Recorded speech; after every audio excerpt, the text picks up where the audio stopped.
इन्हां दिनां दे विच पंजाब दी किसानी ते पंजाब दी जवानी दोनों ही अपने हक्कां वास्ते सड़कां उत्ते उतर आईयां ने। रेलां रोकियां जा रहीयां ने, धरने मोर्चे लग रहे ने, रोस प्रदर्शन किए जा रहे ने। एक तरह नाल पंजाब वाਕਿਆ दे विच काफ़ी समय बाद जागिया होया लग रहा है। ते अजिहे विच जो कुछ अहम गल्लां इन्हां मोर्चों नूं लैके सामने आईयां ने, उन्हां दे विच एक वड्डा ते अहम पक्ष जिहड़ा सामने आया आ वो ये है कि जिहड़ियां मंगां अज पंजाब दे किसानां दे वल्लों नौजवानां दे वल्लों कीतियां जा रहीयां ने, इहो ही मंगां किसी समय कुछ साल पहलां संत जरनैल सिंह पिंडरांवालियां दे वल्लों आनंदपुर दे मते दे रूप विच मंगियां गईयां सी। पर वो वक्री गल कि उदों इस नूं वखवादी मता जां फिर अतवाद दा नाम दे दिता गया। अज आपां इन्हां ही मंगां नूं लैके आनंदपुर दे मते नूं लैके जिहड़ी अहम ते बहुत महत्वपूर्ण ते डूंगी जानकारी है तुहाडे नाल सांझी करन जा रहे हैं, जिहड़ी कि सब नूं पता होनी जरूरी है कि ये मता की सी, इहदे विचलियां मंगां की सी, कि वाकिया दे विच ये मंगां अतवाद सी ते की इन्हां मंगां नूं आधार बना के सिख कौम नूं अतवाद दा नाम देना, अजिहा कह देना जायज़ सी।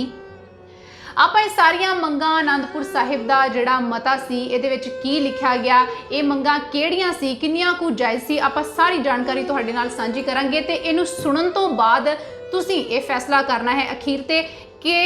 गलती किहदी सी, आखिर गलत है कौन सी, समय दी सरकार जां फिर सिख कौम। सरदार नारायण सिंह की लिखी हुई किताब सिंह गर्ज दे विचों ये जानकारी आपां तुहाडे नाल सांझी करन जा रहे हैं। इन्हां मतिआं नूं दर्ज करन तो पहलां जिहड़ी इन्हां दे उपर जानकारी दित्ती गई है उहदे अनुसार 18वीं all India Akali conference Ludhiana मिति 28-29 अक्तूबर 1978 के खुले समागम दे विच जथेदार जगदेव सिंह तलवंडी की प्रधानगी हेठ श्री आनंदपुर साहिब के मते की रोशनी विच ये सारे मते प्रवानित किए गए ने। Sardar Gurcharan Singh Tohra member of parliament अते प्रधान श्रोमणी गुरुद्वारा प्रबंधक कमेटी ने पेश किया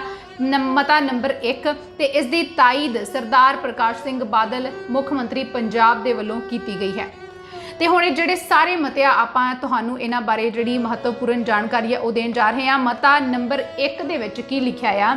श्रोमणी अकाली दल का यह जनरल समागम अनुभव करता है कि भारत वर्ष वक्खो-वक्ख धर्मां, भाषावां ते कल्चरां का एक समूहक संगठन ते गणराज है। धार्मिक ते भाषाई घट गिणतियां दे हक्कां नूं महफूज करन, लोक राजी निज़ाम के तकाज़ियां नूं पूरा करन, देश की आर्थिक तरक्की के मार्ग नूं सावां पद्धरा बनाउण लई ये अत्यंत जरूरी हो गया है कि भारतीय संविधान नूं असली फैडरल रूप रेखा दित्ती जावे,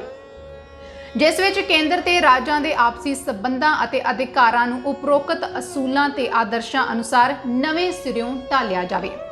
लोक नायक जय प्रकाश नारायण ने भी देश नूं खबरदार करदिआं जो अगवाई दित्ती है, उन्होंने भी समय समय अधिकारां दे विकेंद्रीकरण नूं संपूर्ण क्रांति का नाम दिता है। कांग्रेस राज समय जिवें विधानक तरमीमां राहीं सूबियां दे अधिकारां नूं केंद्रित किया गया, उहदा सिट्टा आखिरी सिट्टा एमरजेंसी के रूप में देश के सामने आया, देश नूं भुगतना पिया। जब हर भारतीय के सारे मौलिक अधिकारां नूं समाप्त करके रख दिता गया, श्रोमणी अकाली दल जो आरंभ तो ही देश के विधान नूं सही फैडरल रूप रेखा के ढांचे विच ढालण वास्ते संग्राम कर रही है, उस नूं देश दीआं होर अगाह वधू पार्टियां ने भी अपने प्रोग्राम का जरूरी हिस्सा बना लिया, जिवें कि जनता पार्टी, CPIM, अन्ना DMK आदि राजसी पार्टियां ने यह तथ्य साफ तौर पर मन्निया है कि सब ने केंद्रीय अधिकारां दे विकेंद्रीकरण का महान असूल प्रवान किया सी। श्रोमणी अकाली दल पिछले लंबे समय तो इस असूल उत्ते पूरी तरह नाल दृढ़ तुरिया आ रहा है। इसलिए बहुत दीरख विचार उपरंत पहला सर्ब हिंद अकाली कानफ्रेंस बटाला ते उपरंत श्री आनंदपुर साहिब का इतिहासक मता सर्बसम्मति दे नाल प्रवान किया गया सी, जिहदे विच स्टेट ऑटोनमी फैडरल ढांचे अनुसार प्रवान की गई है। इसलिए श्रोमणी अकाली दल जनता सरकार तो पुरजोर मंग करता है कि देश विच वसन वाले वक्खो-वक्ख भाषाई ते सभ्याचारक खित्तियां, धार्मिक घट गिणतियां ते करोड़ां लोकां वल्लों उठ रही आवाज़ नूं मुख रख के केंद्र ते राज्यां दे अधिकारां दा फैसला करन वास्ते संविधान नूं सोध दे के फैडरल रूप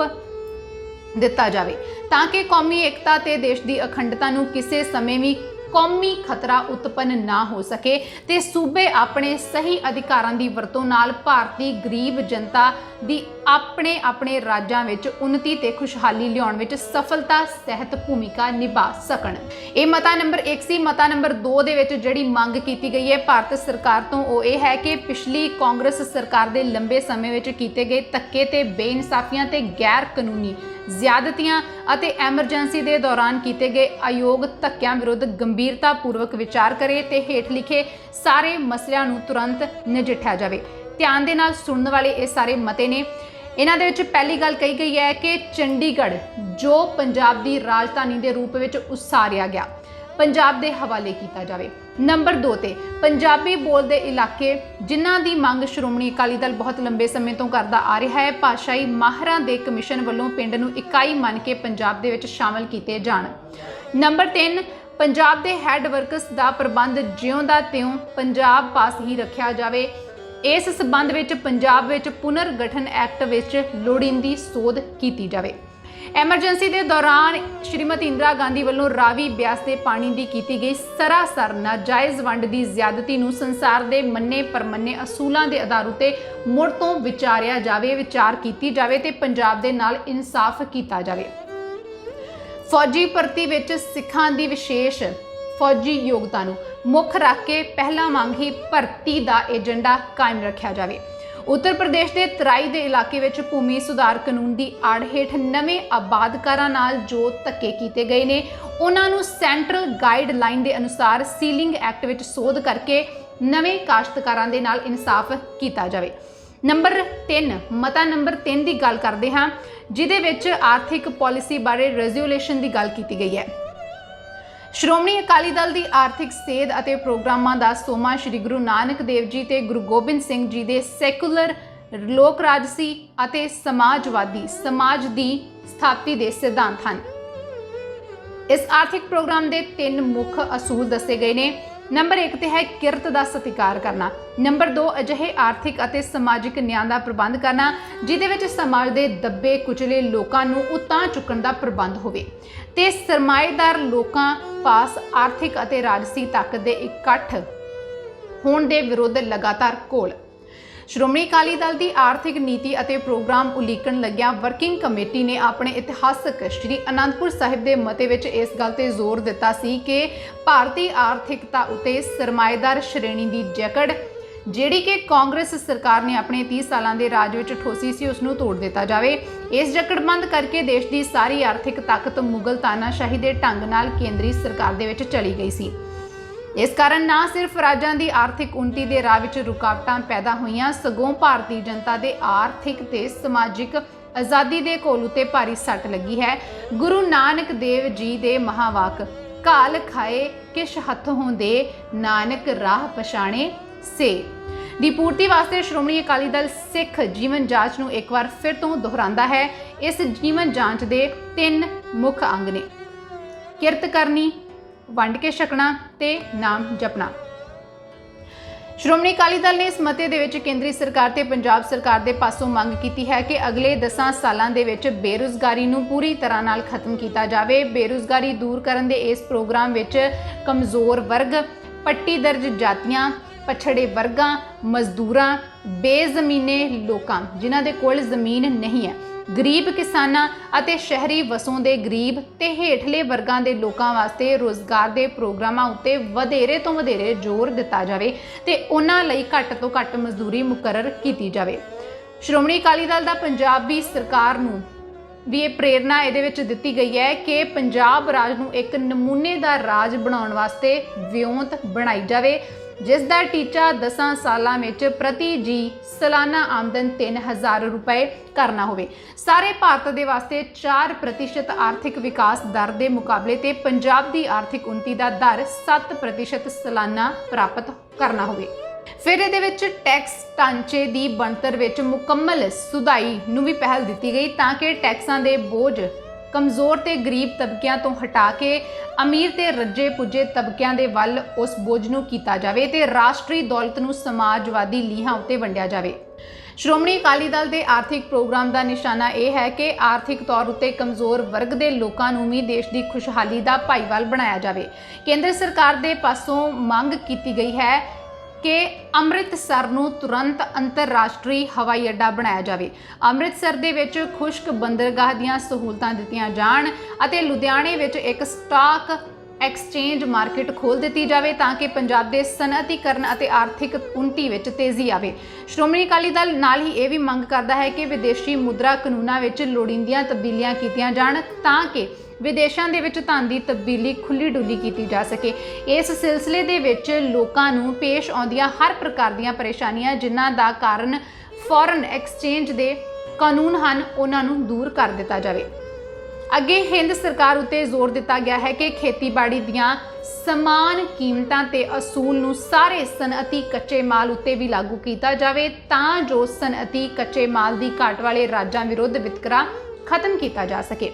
ਸ਼੍ਰੋਮਣੀ ਅਕਾਲੀ ਦਲ ਮੰਗ ਕਰਦਾ ਹੈ ਕਿ ਤਜਾਰਤੀ ਫਸਲਾਂ ਜਿਵੇਂ ਕਿ ਕਪਾਹ, ਗੰਨਾ, ਤੇਲ ਬੀਜਾਂ ਦੇ ਉਤਪਾਦਕ ਦੀ ਵਪਾਰੀਆਂ ਦੇ ਹੱਥੋਂ ਲੁੱਟ ਖਸੁੱਟ ਨੂੰ ਰੋਕਿਆ ਜਾਵੇ ਅਤੇ ਇਸ ਮਨੋਰਥ ਲਈ ਇਹਨਾਂ ਫਸਲਾਂ ਦੀਆਂ ਘੱਟੋ ਘੱਟ ਅਤੇ ਲਾਹੇਵੰਦ ਕੀਮਤਾਂ ਮੁਕਰਰ ਕੀਤੀਆਂ ਜਾਣ ਅਤੇ ਇਹਨਾਂ ਵਸਤਾਂ ਦੀ ਸਰਕਾਰੀ ਖਰੀਦ ਦੇ ਪ੍ਰਬੰਧ ਵੀ ਕੀਤੇ ਜਾਣ।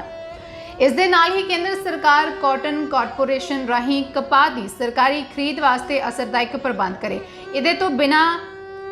ਅਕਾਲੀ ਦਲ ਮਹਿਸੂਸ ਕਰਦਾ ਹੈ ਕਿ ਨੰਬਰ 1 ਰਾਸ਼ਟਰੀ ਆਰਥਿਕ ਸਮੱਸਿਆ ਸ਼ਡਿਊਲਡ ਕਾਸਟ ਜਾਤੀਆਂ ਦੇ ਕਰੋੜਾਂ ਦੱਬੇ ਕੁਚਲੇ ਲੋਕਾਂ ਦਾ ਆਰਥਿਕ ਕਲਿਆਣ ਕਰਨਾ ਹੈ। ਇਸ ਕਰਕੇ ਰਾਜ ਸਰਕਾਰਾਂ ਦੇ ਵੱਲੋਂ ਤੇ ਕੇਂਦਰੀ ਸਰਕਾਰਾਂ ਦੇ ਵੱਲੋਂ ਮੰਗ ਕੀਤੀ ਗਈ ਹੈ ਇਸ ਮਤੇ ਦੇ ਵਿੱਚ ਕਿ ਇਹਨਾਂ ਛੋਟੇ ਵਰਗਾਂ ਦੀ ਆਰਥਿਕਤਾ ਨੂੰ ਮੁੜ ਤੋਂ ਸੁਰਜੀਤ ਕਰਨ ਵਾਸਤੇ ਵਿਸ਼ੇਸ਼ ਫੰਡ ਰਾਖਵੇਂ ਕੀਤੇ ਜਾਣ ਤੇ ਇਹਦੇ ਨਾਲ ਹੀ ਰਾਜ ਸਰਕਾਰਾਂ ਦੇ ਪਾਸੋਂ ਮੰਗ ਕੀਤੀ ਗਈ ਹੈ ਕਿ ਆਪਣੇ ਬਜਟਾਂ ਵਿੱਚ ਪੇਂਡੂ ਤੇ ਸ਼ਹਿਰੀ ਸ਼ਡਿਊਲਡ ਕਾਸਟ ਲੋਕਾਂ ਨੂੰ ਮੁਫਤ ਰਿਹਾਇਸ਼ ਪਲਾਂਟ ਦੇਣ ਲਈ ਵਿਸ਼ੇਸ਼ ਫੰਡ ਦਾ ਪ੍ਰਬੰਧ ਕੀਤਾ ਜਾਵੇ। ਸ਼੍ਰੋਮਣੀ ਅਕਾਲੀ ਦਲ ਨੇ ਵੀ ਮੰਗ ਕੀਤੀ ਹੈ ਕਿ ਖੇਤੀਬਾੜੀ ਨੂੰ ਤੇਜ਼ੀ ਦੇ ਨਾਲ ਡਾਇਵਰਸੀਫਾਈ ਯਾਨੀ ਕਿ ਬਹੁਪੱਖੀ ਕੀਤਾ ਜਾਵੇ। ਭੂਮੀ ਸੁਧਾਰਾਂ ਦੇ ਕਾਨੂੰਨਾਂ ਦੇ ਨੁਕਸ ਦੂਰ ਕਰ ਦਿੱਤੇ ਜਾਣ, ਰਾਜ ਦਾ ਤੇਜ਼ੀ ਦੇ ਨਾਲ ਸਨਅਤੀਕਰਨ ਕੀਤਾ ਜਾਵੇ, ਛੋਟੇ ਤੇ ਵਿਚਕਾਰਲੇ ਦਰਜੇ ਦੇ ਕਾਰਖਾਨੇਦਾਰਾਂ ਵਾਸਤੇ ਕਰਜ਼ੇ ਦੀਆਂ ਸਹੂਲਤਾਂ ਵਧਾਈਆਂ ਜਾਣ, ਪੜ੍ਹੇ ਲਿਖੇ ਬੇਰੁਜ਼ਗਾਰ ਨੌਜਵਾਨਾਂ ਨੂੰ ਰੁਜ਼ਗਾਰ ਭੱਤਾ ਦਿੱਤਾ ਜਾਵੇ, ਖੇਤੀ ਦੀ ਮਸ਼ੀਨਰੀ ਅਤੇ ਇਸ ਵਿੱਚ ਹੋਰ ਕੰਮ ਆਉਣ ਵਾਲੀਆਂ ਵਸਤਾਂ ਜਿਵੇਂ ਕਿ ਟਰੈਕਟਰ, ਟਿਊਬਵੈੱਲਾਂ ਅਤੇ ਖਾਦਾਂ ਦੀਆਂ ਕੀਮਤਾਂ ਨੂੰ ਘਟਾਇਆ ਜਾਵੇ ਤਾਂ ਜੋ ਖੇਤੀ ਦਾ ਧੰਦਾ ਲਾਹੇਵੰਦ ਹੋ ਸਕੇ। ਇਸ ਮਤਾ ਨੰਬਰ 3 ਦੇ ਵਿੱਚ ਖੇਤੀਬਾੜੀ ਦੇ ਨਾਲ ਸਾਰੀਆਂ ਜਿਹੜੀਆਂ ਮੰਗਾਂ ਆ, ਛੋਟੇ ਮਜ਼ਦੂਰ ਜਿਹੜੇ ਆ ਇੱਕ ਗਰੀਬੀ ਵਰਗ ਤੋਂ ਹੇਠਾਂ ਦੀ ਲਾਈਨ ਤੇ ਜਿਹੜੇ ਆਉਂਦੇ ਆ ਜਾਂ ਫਿਰ ਬੇਰੁਜ਼ਗਾਰ ਨੌਜਵਾਨਾਂ ਦੇ ਵਾਸਤੇ ਸਾਰੀਆਂ ਮੰਗਾਂ ਇਹਦੇ ਵਿੱਚ ਕੀਤੀਆਂ ਗਈਆਂ ਨੇ ਜਿਹੜੀਆਂ ਮੰਗਾਂ ਅੱਜ ਕੀਤੀਆਂ ਜਾ ਰਹੀਆਂ ਨੇ। ਮਤਾ ਨੰਬਰ 4 ਦੀ ਗੱਲ ਕਰਦੇ ਹਾਂ। ਸ਼੍ਰੋਮਣੀ ਅਕਾਲੀ ਦਲ ਦੀ ਛਤਰਛਾਇਆ ਹੇਠ ਸੱਜਿਆ ਇਹ ਮਹਾਨ ਸਮਾਗਮ ਖੇਦ ਪ੍ਰਗਟ ਕਰਦਾ ਹੈ ਕਿ ਪੰਜਾਬ ਦੇ ਗੁਆਂਢੀ ਰਾਜਾਂ ਹਿਮਾਚਲ, ਹਰਿਆਣਾ, ਦਿੱਲੀ ਅਤੇ ਜੰਮੂ ਕਸ਼ਮੀਰ ਵਿੱਚ ਪੰਜਾਬੀ ਬੋਲੀ ਦੇ ਨਾਲ ਬੜਾ ਧੱਕਾ ਕੀਤਾ ਜਾ ਰਿਹਾ ਹੈ। ਇਸ ਕਰਕੇ ਇਹ ਸਮਾਗਮ ਮੰਗ ਕਰਦਾ ਕਿ ਪੰਜਾਬ ਦੇ ਗੁਆਂਢੀ ਰਾਜਾਂ ਵਿੱਚ ਨਹਿਰੂ ਭਾਸ਼ਾਈ ਫਾਰਮੂਲੇ ਅਨੁਸਾਰ ਪੰਜਾਬੀ ਬੋਲੀ ਨੂੰ ਸੈਕੰਡ ਲੈਂਗੁਏਜ ਯਾਨੀ ਕਿ ਦੂਜੀ ਭਾਸ਼ਾ ਦਾ ਸਥਾਨ ਦਿੱਤਾ ਜਾਵੇ ਕਿਉਂਕਿ ਇਹਨਾਂ ਸੂਬਿਆਂ ਵਿੱਚ ਬਹੁਤ ਭਾਰੀ ਗਿਣਤੀ ਵਿੱਚ ਪੰਜਾਬੀ ਬੋਲਣ ਵਾਲਿਆਂ ਦੀ ਵਸੋਂ ਹੈ। ਇਹ ਫਿਰ ਉਹੀ ਮੰਗ ਹੈ ਜਿਹੜੀ ਮੰਗ ਅੱਜ ਬਹੁਤ ਤੇਜ਼ੀ ਦੇ ਨਾਲ ਉੱਠ ਰਹੀ ਹੈ। ਮਤਾ ਨੰਬਰ 5 ਇਹਦੇ ਵਿੱਚ ਇਹ ਖੇਦ ਪ੍ਰਗਟ ਕੀਤਾ ਗਿਆ ਹੈ ਕਿ ਦੇਸ਼ ਦੇ ਬਟਵਾਰੇ ਦੇ ਫਲਸਰੂਪ ਜੰਮੂ ਕਸ਼ਮੀਰ ਦੇ ਵਿੱਚ ਆ ਕੇ ਆਬਾਦ ਹੋਏ ਸ਼ਰਨਾਰਥੀਆਂ ਨੂੰ ਇੱਥੇ ਲੰਬੇ ਸਮੇਂ ਦੇ ਵਿੱਚ ਵੀ ਉਹਨਾਂ ਦੀ ਪਾਕਿਸਤਾਨ ਵਿੱਚ ਰਹਿ ਗਈ ਜ਼ਮੀਨ ਅਥਵਾ ਜਾਇਦਾਦ ਦੇ ਕਲੇਮ ਨਹੀਂ ਦਿੱਤੇ ਗਏ ਤੇ ਇਹ ਅਭਾਗੇ ਸ਼ਰਨਾਰਥੀ ਕੈਂਪਾਂ ਦੇ ਵਿੱਚ ਰੋਲ ਰਹੇ ਨੇ। ਇਸ ਕਰਕੇ ਸਮਾਗਮ ਮੰਗ ਕਰਦਾ ਹੈ ਕਿ ਉਹਨਾਂ ਦੇ ਕਲੇਮ ਤੁਰੰਤ ਦਿੱਤੇ ਜਾਣ, ਉਹਨਾਂ ਦੇ ਪੁਨਰਵਾਸ ਦਾ ਤੁਰੰਤ ਪ੍ਰਬੰਧ ਕੀਤਾ ਜਾਵੇ ਅਤੇ ਵਿਧਾਨ ਦੀ ਧਾਰਾ 370 ਅਧੀਨ ਇਸ ਸੰਬੰਧੀ ਜੋ ਰੋਕ ਹੈ ਉਸ ਨੂੰ ਦੂਰ ਕੀਤਾ ਜਾਵੇ। ਮਤਾ ਨੰਬਰ 6 ਦੇ ਵਿੱਚ ਕਿਹਾ ਗਿਆ ਹੈ ਕਿ ਪੰਜਾਬ ਤੋਂ ਬਾਹਰਲੇ ਸੂਬਿਆਂ ਵਿੱਚ ਘੱਟ ਗਿਣਤੀ ਭਾਈਚਾਰੇ ਦੇ ਨਾਲ ਇਨਸਾਫ ਨਹੀਂ ਹੋ ਰਿਹਾ। ਹਰ ਖੇਤਰ ਵਿੱਚ ਨਜ਼ਰੋਂ ਓਲੇ ਕੀਤਾ ਗਿਆ ਹੈ ਉਹਨਾਂ ਨੂੰ। ਸਮਾਗਮ ਮੰਗ ਕਰਦਾ ਹੈ ਕਿ ਪੰਜਾਬ ਤੋਂ ਬਾਹਰ ਵਸਦੇ ਸਿੱਖਾਂ ਦੇ ਨਾਲ ਇਨਸਾਫ ਕੀਤਾ ਜਾਵੇ, ਉਹਨਾਂ ਨੂੰ ਸਰਕਾਰੀ ਨੌਕਰੀਆਂ ਦਿੱਤੀਆਂ ਜਾਣ, ਲੋਕਲ ਬਾਡੀਜ਼ ਰਾਜ ਸਭਾ ਅਥਵਾ ਵਿਧਾਨ ਪਰਿਸ਼ਦਾਂ ਆਦਿ ਦੇ ਵਿੱਚ ਨਾਮਜ਼ਦਗੀ ਰਾਹੀਂ ਪ੍ਰਤੀਨਿਧਤਾ ਦਿੱਤੀ ਜਾਵੇ। ਮਤਾ ਨੰਬਰ 7 ਦੀ ਗੱਲ ਕਰਦੇ ਹਾਂ ਜਿਹਦੇ ਵਿੱਚ ਇਹ ਕਿਹਾ ਗਿਆ ਹੈ ਕਿ ਜਦੋਂ ਤੋਂ ਦੇਸ਼ ਵਿੱਚ ਖੇਤੀਬਾੜੀ ਦੇ ਖੇਤਰ ਵਿੱਚ ਮਸ਼ੀਨੀਕਰਨ ਦਾ ਤਰੀਕਾ ਅਪਣਾਇਆ ਗਿਆ ਹੈ, ਨਵੀਆਂ ਆਧੁਨਿਕ ਮਸ਼ੀਨਾਂ ਜਦੋਂ ਤੋਂ ਆਈਆਂ ਨੇ, ਦੇਸ਼ ਦੀ ਉਪਜ ਤਾਂ ਵਧੀ ਹੈ ਦੇਸ਼ ਤੇਜ਼ੀ ਦੇ ਨਾਲ ਆਤਮ ਨਿਰਭਰਤਾ ਦੇ ਵੱਲ ਵੀ ਵਧ ਰਿਹਾ ਹੈ ਤੇ ਨਾਲ ਹੀ ਦੇਸ਼ ਦਾ ਸਧਾਰਨ ਕਿਸਾਨ ਮਸ਼ੀਨੀਕਰਨ ਦੇ ਸਾਧਨ ਨੂੰ ਅਪਣਾਉਣ ਵਾਸਤੇ ਸਮਰੱਥ ਹੈ। ਇਸ ਕਰਕੇ ਇਹ ਜਿਹੜੇ ਸਾਧਨ ਆ ਇਹ ਮਹਿੰਗੇ ਆ, ਸਧਾਰਨ ਕਿਸਾਨ ਦੀ ਪਹੁੰਚ ਤੋਂ ਬਾਹਰ ਨੇ ਤੇ ਇਸ ਕਰਕੇ ਮੰਗ ਕੀਤੀ ਗਈ ਹੈ ਕਿ ਟਰੈਕਟਰ ਉੱਤੇ ਐਕਸਾਈਜ਼ ਡਿਊਟੀ ਨੂੰ ਖਤਮ ਕੀਤਾ ਜਾਵੇ, ਟਰੈਕਟਰ ਦੇ ਭਾਅ ਘਟਾਏ ਜਾਣ ਤਾਂ ਕਿ ਸਧਾਰਨ ਕਿਸਾਨ ਖੇਤੀਬਾੜੀ ਨੂੰ ਮਸ਼ੀਨੀਕਰਨ ਦੇ ਨਾਲ ਉન્નਤ ਕਰ ਸਕੇ ਤੇ ਦੇਸ਼ ਦੀ ਉਪਜ ਵਿੱਚ ਹੋਰ ਵਾਧਾ ਕਰ ਸਕੇ। ਮਤਾ ਨੰਬਰ 8 ਦੇ ਵਿੱਚ ਦੇਸ਼ ਦੇ ਨਿਰਬਲ ਤੇ ਮਜ਼ਦੂਰ ਵਰਗ ਵੱਲ ਭਾਰਤ ਅਤੇ ਪੰਜਾਬ ਸਰਕਾਰ ਨੂੰ ਉਚੇਚਾ ਧਿਆਨ ਦੇਣ ਦੀ ਅਪੀਲ ਕੀਤੀ ਗਈ ਤੇ ਨਾਲ ਦੀ ਨਾਲ ਮੰਗ ਕੀਤੀ ਗਈ ਕਿ ਮਜ਼ਦੂਰ ਦੀ ਘੱਟ ਤੋਂ ਘੱਟ ਤਨਖਾਹ ਦੇ ਐਕਟ ਵਿੱਚ ਸੋਧ ਕੀਤੀ ਜਾਵੇ। ਹੋਰ ਅਜਿਹੇ ਲੇਬਰ ਕਾਨੂੰਨ ਬਣਾਏ ਜਾਣ ਜਿਨ੍ਹਾਂ ਦੇ ਨਾਲ ਮਜ਼ਦੂਰ ਦੀ ਆਰਥਿਕ ਹਾਲਤ ਦੇ ਵਿੱਚ ਸੁਧਾਰ ਹੋ ਸਕੇ, ਉਸ ਨੂੰ ਸਵੈ ਮਾਣ ਦੇ ਨਾਲ ਆਪਣਾ ਜੀਵਨ ਬਤੀਤ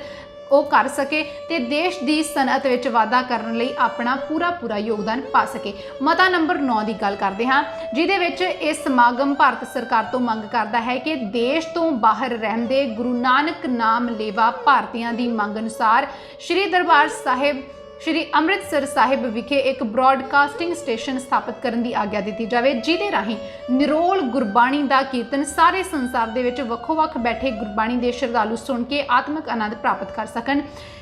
ਪ੍ਰਸਤਾਵਿਤ ਬ੍ਰੌਡਕਾਸਟਿੰਗ ਪ੍ਰੋਜੈਕਟ ਦਾ ਸਾਰਾ ਖਰਚਾ ਖਾਲਸਾ ਪੰਥ ਕਰੇਗਾ। ਇਸ ਉੱਤੇ ਭਾਰਤ ਸਰਕਾਰ ਦਾ ਪੂਰਾ ਕੰਟਰੋਲ ਹੋਵੇਗਾ। ਇਸ ਸਮਾਗਮ ਨੂੰ ਆਸ ਹੈ ਕਿ ਭਾਰਤ ਸਰਕਾਰ ਇਸ ਨਿਰੋਲ ਧਾਰਮਿਕ ਮੰਗ ਨੂੰ ਪੂਰਨ ਗੰਭੀਰਤਾ ਦੇ ਨਾਲ ਵਿਚਾਰ ਕੇ ਪ੍ਰਵਾਨ ਕਰੇਗੀ। ਮਤਾ ਨੰਬਰ 10 ਦੀ ਗੱਲ ਕਰਦੇ ਹਾਂ। ਇਹਦੇ ਵਿੱਚ ਭਾਰਤ ਸਰਕਾਰ ਤੋਂ ਪੁਰਜ਼ੋਰ ਮੰਗ ਕੀਤੀ ਗਈ ਹੈ ਕਿ ਕਿਸਾਨ ਵਰਗ ਵੱਲੋਂ ਦੇਸ਼ ਵਾਸਤੇ ਘਾਲੀਆਂ ਗਈਆਂ ਘਾਲਨਾਵਾਂ ਨੂੰ ਮੁੱਖ ਰੱਖਦੇ ਹੋਏ ਕਿਸਾਨ ਦੇ ਹਿੱਤਾਂ ਦਾ ਧਿਆਨ ਰੱਖਦੇ ਕੁਝ ਕਾਨੂੰਨ ਜਿਹੜੇ ਆ ਉਹਨਾਂ ਦੇ ਵਿੱਚ ਲੋੜੀਂਦੀਆਂ ਸੋਧਾਂ ਕੀਤੀਆਂ ਜਾਣ, ਜਿਵੇਂ ਕਿ ਨੰਬਰ 1 ਤੇ ਹਿੰਦੂ ਵਿਰਾਸਤ ਐਕਟ ਦੀ ਜਾਇਦਾਦ ਦੇ ਹੱਕ ਦੀ ਧਾਰਾ ਵਿੱਚ ਸੋਧ ਕਰਕੇ ਲੜਕੀਆਂ ਨੂੰ ਪਿਤਾ ਦੀ ਜਾਇਦਾਦ ਦੀ ਬਜਾਏ ਸਹੁਰੇ ਦੀ ਜਾਇਦਾਦ ਵਿੱਚ ਹੱਕ ਦਿੱਤਾ ਜਾਵੇ। ਨੰਬਰ 2 ਕਿਸਾਨਾਂ ਦੀ ਖੇਤੀ ਹੇਠ ਆਈ ਜ਼ਮੀਨ ਨੂੰ ਵੈਲਥ ਟੈਕਸ ਅਤੇ ਮੌਤ ਟੈਕਸ ਤੋਂ ਪੂਰੀ ਤਰ੍ਹਾਂ ਨਾਲ ਛੋਟ ਦਿੱਤੀ ਜਾਵੇ। ਮਤਾ ਨੰਬਰ 11 ਦੇ ਵਿੱਚ ਭਾਰਤ ਸਰਕਾਰ ਤੋਂ ਮੰਗ ਕੀਤੀ ਗਈ ਕਿ ਸੂਚਿਤ ਅਤੇ ਅਨੁਸੂਚਿਤ ਜਾਤੀਆਂ ਦੇ ਪਛੜੇਪਣ ਨੂੰ ਮੁੱਖ ਰੱਖ ਕੇ ਸਮਾਜ ਵਿੱਚ ਉਹਨਾਂ ਦੇ ਹੱਕਾਂ ਦੀ ਰਾਖੀ ਲਈ ਅਤੇ ਅਮਲੀ ਵੈਲਫੇਅਰ ਲਈ ਕੇਂਦਰੀ ਬਜਟ ਦਾ ਹਿੱਸਾ ਇਹਨਾਂ ਦੀ ਆਬਾਦੀ ਅਨੁਸਾਰ ਰਾਖਵਾਂ ਰੱਖ ਕੇ ਹੀ ਖਰਚ ਕੀਤਾ ਜਾਵੇ ਤੇ ਇਹਨਾਂ ਦੀ ਰਿਜ਼ਰਵੇਸ਼ਨ ਨੂੰ ਅਮਲੀ ਰੂਪ ਦੇਣ ਲਈ ਕੇਂਦਰ ਵਿੱਚ ਵੱਖਰੀ ਵਜ਼ਾਰਤ ਕਾਇਮ ਕੀਤੀ ਜਾਵੇ ਤਾਂ ਕਿ ਇਹਨਾਂ ਦੇ ਨਾਲ ਪੂਰਾ ਤੇ ਬਣਦਾ ਇਨਸਾਫ ਹੋ ਸਕੇ। ਇਹ ਸਮਾਗਮ ਇਹ ਵੀ ਮੰਗ ਕਰਦਾ ਹੈ ਕਿ ਸਰਕਾਰ ਦੇ ਵੱਲੋਂ ਹੋ ਚੁੱਕੇ ਫੈਸਲੇ ਅਨੁਸਾਰ ਹਿੰਦੂ ਤੇ ਸਿੱਖ ਹਰੀਜਨਾਂ ਵਿੱਚ ਆਰਥਿਕ ਵਿਤਕਰਾ ਭਾਰਤ ਦੇ ਕਿਸੇ ਵੀ ਰਾਜ ਵਿੱਚ ਨਾ ਕੀਤਾ ਜਾਵੇ। ਅਖੀਰ ਤੇ ਗੱਲ ਕਰਦੇ ਹਾਂ ਅਖੀਰਲੇ ਮਤਾ ਨੰਬਰ 12 ਬਾਰੇ, ਜਿਹਦੇ ਵਿੱਚ ਇਸ ਮਤੇ ਰਾਹੀਂ ਕੇਂਦਰ ਸਰਕਾਰ ਤੋਂ ਮੰਗ ਕੀਤੀ ਗਈ ਹੈ ਕਿ ਕਾਂਗਰਸ ਸਰਕਾਰ ਵੱਲੋਂ ਰਾਵੀ ਬਿਆਸ ਦੇ ਪਾਣੀ ਦੀ ਵੰਡ ਵਿੱਚ ਪੰਜਾਬ ਦੇ ਨਾਲ ਕੀਤਾ ਵਿਤਕਰਾ ਦੂਰ ਕੀਤਾ ਜਾਵੇ। ਕੇਂਦਰ ਸਰਕਾਰ ਤੋਂ ਨਾਲ ਹੀ ਇਹ ਵੀ ਮੰਗ ਕੀਤੀ ਗਈ ਹੈ ਕਿ ਪੰਜਾਬ ਨੂੰ ਤੁਰੰਤ 6 ਖੰਡ ਮਿੱਲਾਂ 4 ਕੱਪੜਾ ਮਿੱਲਾਂ ਦੀ ਪ੍ਰਵਾਨਗੀ ਦਿੱਤੀ ਜਾਵੇ ਤਾਂ ਕਿ ਪੰਜਾਬ ਆਪਣੀ ਐਗਰੋ ਇੰਡਸਟਰੀਅਲ ਪਾਲਿਸੀ ਨੂੰ ਲਾਗੂ ਕਰ ਸਕੇ। ਇਹ 12 ਮਤੇ ਸੀ ਇਹਦੇ ਵਿੱਚ ਜਿਨੇ ਉਸ ਸਮੇਂ ਕੇਂਦਰ ਸਰਕਾਰ ਤੋਂ ਸਮੇਂ ਦੀ ਸਰਕਾਰ ਤੋਂ ਮੰਗ ਕੀਤੀ ਗਈ ਸੀ। ਅਖੀਰ ਤੇ ਇਹਦੇ ਵਿੱਚ ਅਕਾਲੀ ਦਲ ਦਾ ਉਸ ਸਮੇਂ ਆਰਥਿਕ ਨਿਸ਼ਾਨਾ ਜੋ ਸੀ ਉਹਦੀ ਗੱਲ ਕਰਦੇ ਹਾਂ, ਉਹ ਵੀ ਤੁਹਾਨੂੰ ਜਾਣਕਾਰੀ ਦੇ ਦਿੰਦੇ ਹਾਂ। ਅਕਾਲੀ ਦਲ ਦਾ ਨਿਸ਼ਾਨਾ ਇਹ ਹੈ ਕਿ ਹਰ ਵੇਲੇ ਨੂੰ ਰੁਜ਼ਗਾਰ ਤੇ ਲਾਉਣਾ, ਹਰ ਮੂੰਹ ਵਾਸਤੇ ਰੋਟੀ, ਹਰ ਤਨ ਦੇ ਲਈ ਕੱਪੜਾ, ਰਹਿਣ ਵਾਸਤੇ ਮਕਾਨ, ਚੜ੍ਹਨ ਲਈ ਸਵਾਰੀ, ਉਹਨਾਂ ਸਾਰੀਆਂ ਸੱਭਿਆਚਾਰਕ ਲੋੜਾਂ ਦੀ ਪੂਰਤੀ ਲਈ ਵਸੀਲੇ ਪੈਦਾ ਕਰਨੇ ਜਿਨ੍ਹਾਂ ਬਗੈਰ ਜੀਵਨ ਅਧੂਰਾ ਜਾਪਦਾ ਹੈ। ਤੇ ਸਿੱਖ ਪੰਥ ਦਾ ਰਾਜਸੀ ਨਿਸ਼ਾਨਾ ਕੀ ਹੈ ਉਹ ਵੀ ਦੱਸਦੇ ਹਾਂ। ਸ਼੍ਰੋਮਣੀ ਅਕਾਲੀ ਦਲ ਦਾ ਰਾਜਸੀ ਨਿਸ਼ਾਨਾ ਨਿਸ਼ਚਿਤ ਤੌਰ ਉੱਤੇ ਸਾਹਿਬ ਦਸਮ ਪਾਤਸ਼ਾਹ ਦੇ ਆਦੇਸ਼ਾਂ, ਸਿੱਖ ਇਤਿਹਾਸ ਦੇ ਪੰਨਿਆਂ ਅਤੇ ਖਾਲਸਾ ਪੰਥ ਦੇ ਮਨ ਮੰਦਰ ਵਿੱਚ ਉਕਰਿਆ ਚਲਿਆ ਆ ਰਿਹਾ ਹੈ, ਜਿਸ ਦਾ ਮਨੋਰਥ ਖਾਲਸਾ ਜੀ ਦੇ ਬੋਲ ਬਾਲੇ ਹੈ। ਖਾਲਸਾ ਜੀ ਦੇ ਇਸ ਜਨਮ ਸਿੱਧ ਅਧਿਕਾਰ ਨੂੰ ਦ੍ਰਿਸ਼ਟਮਾਨ ਕਰਨ ਲਈ ਲੋੜੀਂਦੇ ਦੇਸ਼ ਕਾਲ ਅਤੇ ਰਾਜਸੀ ਵਿਧਾਨ ਦੀ ਸਿਰਜਣਾ ਪ੍ਰਾਪਤੀ ਸ਼੍ਰੋਮਣੀ ਅਕਾਲੀ ਦਲ ਦੇ ਬੁਨਿਆਦੀ ਢਾਂਚੇ ਦੀ ਨੀਂਹ ਹੈ। ਅੱਜ ਇਸ ਅਨੰਦਪੁਰ ਸਾਹਿਬ ਦੇ ਮਤੇ ਨੂੰ ਸਾਰੇ ਵਿਸਾਰੀ ਬੈਠੇ ਨੇ, ਕਿਸੇ ਨੂੰ ਨਹੀਂ ਪਤਾ ਕਿ ਅਨੰਦਪੁਰ ਸਾਹਿਬ ਦੇ ਮਤੇ ਦੇ ਵਿੱਚ ਕਿਹੜੀਆਂ ਮੰਗਾਂ ਰੱਖੀਆਂ ਗਈਆਂ ਸੀ। ਜੇਕਰ ਉਸ ਵੇਲੇ ਇਹਨਾਂ ਮਤੇ ਦੇ ਵਿੱਚ ਜੋ ਮੰਗਾਂ ਦਿੱਤੀਆਂ ਗਈਆਂ ਨੇ ਇਹਨਾਂ ਵੱਲ ਧਿਆਨ ਕੀਤਾ ਗਿਆ ਹੁੰਦਾ ਤਾਂ ਅੱਜ ਦਾ ਕਿਸਾਨ, ਪੰਜਾਬ ਦਾ ਕਿਸਾਨ ਜੋ ਪੂਰੇ ਮੁਲਕ ਦਾ ਅੰਨਦਾਤਾ ਬਣ ਕੇ ਪੂਰੇ ਮੁਲਕ ਦਾ ਢਿੱਡ ਭਰਦਾ ਹੈ, ਰਜਾਉਂਦਾ ਹੈ, ਉਹ ਖੁਦ ਆਪਣੇ ਹੱਕਾਂ ਦੇ ਵਾਸਤੇ ਭੀਖ ਨਾ ਮੰਗਦਾ ਫਿਰਦਾ। ਪੰਜਾਬ ਦੀ ਜਵਾਨੀ ਨਸ਼ਿਆਂ ਦੇ ਵਿੱਚ ਗਲਤਾਨ ਨਾ ਹੁੰਦੀ, ਗੁਰੂ ਗ੍ਰੰਥ ਸਾਹਿਬ ਜੀ ਦੀਆਂ ਬੇਅਦਬੀਆਂ ਨਾ ਹੁੰਦੀਆਂ। ਵਿਚਾਰਨ ਵਾਲੇ ਪੱਖ ਹੋਰ ਵੀ ਬੜੇ ਨੇ, ਇਹਨਾਂ ਨੂੰ ਵਿਚਾਰ ਕੇ ਇਕੱਠੇ ਤੁਰਿਆਂ ਹੀ ਇਹ ਹੱਕ, ਇਹ ਮੰਗਾਂ ਪੂਰੀਆਂ ਹੋਣਗੀਆਂ।